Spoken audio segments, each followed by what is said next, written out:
School service commission দাগি অযোগ্যদের তালিকা প্রকাশ করতেই কার্যত হইচই পড়ে গিয়েছে। যোগ্য হয়ে লড়াইয়ে সামিল চাকরিহারা শিক্ষক সুমন বিশ্বাস অনশন এসএসসি কমিশনের কাছে আবেদনের পরও কাটেনি সেই জট। এমনকি শীর্ষ আদালতের কাছে একটাই আবেদন, যোগ্য অযোগ্য বাছাই করে দিক সুপ্রিম কোর্ট, জানালেন চাকরিহারা শিক্ষক সুমন বিশ্বাস। নমস্কার। সালটা 2011 সাল। একটা পরিবর্তনের হাওয়া।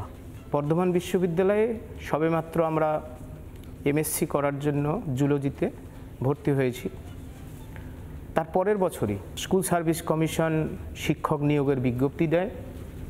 আমরা সেই পরীক্ষায় সকলের মতো আমিও অংশগ্রহণ করি, কিন্তু যাই হোক সে সময় আমি সময়ও পাইনি আর কৃতকার্য হইনি।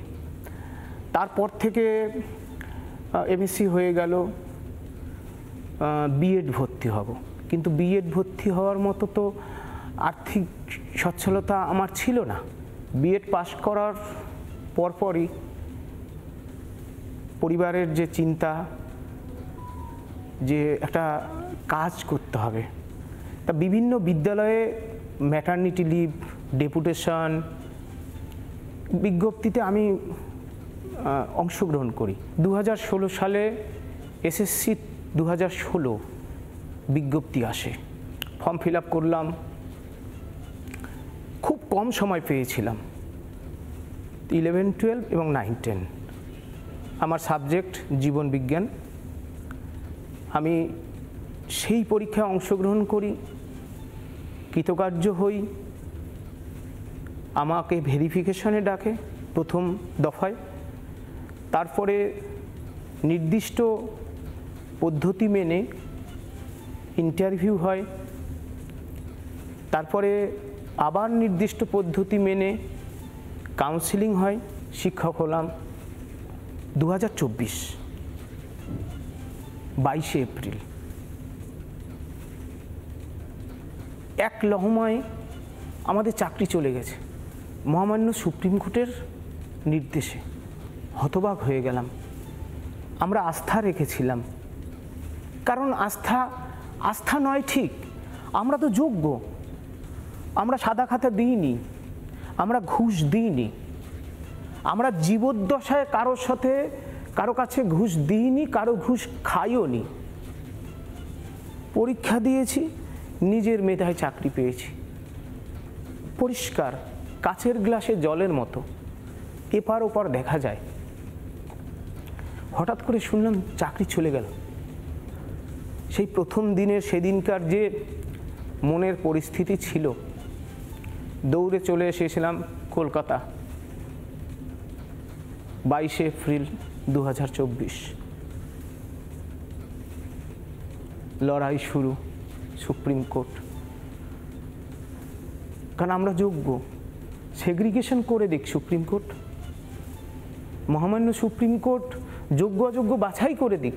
কারণ এই যে আমাদের চাকরি চলে যাওয়ার মূল কারণ, কারা দুর্নীতির সুবিধা পেয়ে, অর্থাৎ সাদা খাতা দিয়ে চাকরি পেয়েছে, ঘুষ দিয়েছে, র্যাঙ্কজাম করেছে আউট অফ প্যানেল, আর কারা নিজের মেধায় চাকরি পেয়েছে, এটা এলোমেলো হয়ে গেছে। তারপরে 2024 সালের 1 মে থেকে 7 মে পর্যন্ত প্রথমবারের জন্য আমি অনশনে বসলাম এই চাকরি চুরির বিরুদ্ধে। কেবলমাত্র নিজেদের চুরি হয়ে যাওয়া যোগ্য চাকরি ফিরে পাওয়ার জন্য 7 দিন অনশন হলো।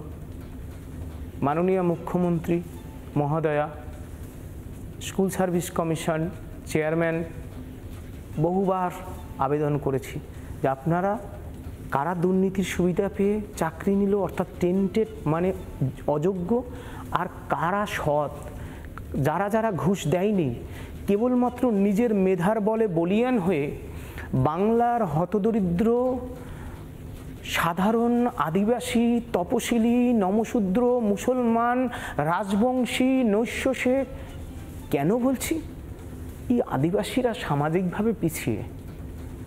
আমি একজন মতুয়া, আমি একজন শিক্ষক, কিন্তু কেন মতুয়া বললাম? নমশূদ্র, তপশিলি জাতি কেন বললাম?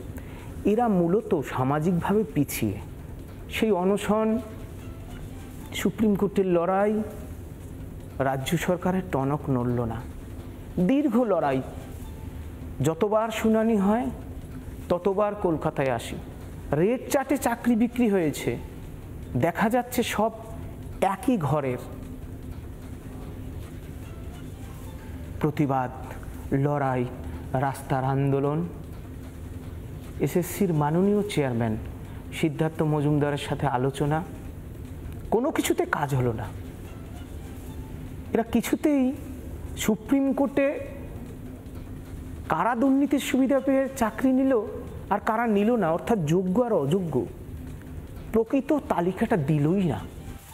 নানা ধরনের কন্টেন্ট দেখার জন্য লাইক করুন, শেয়ার করুন আমাদের ফেসবুক পেজ, সাবস্ক্রাইব করুন আমাদের ইউটিউব চ্যানেল।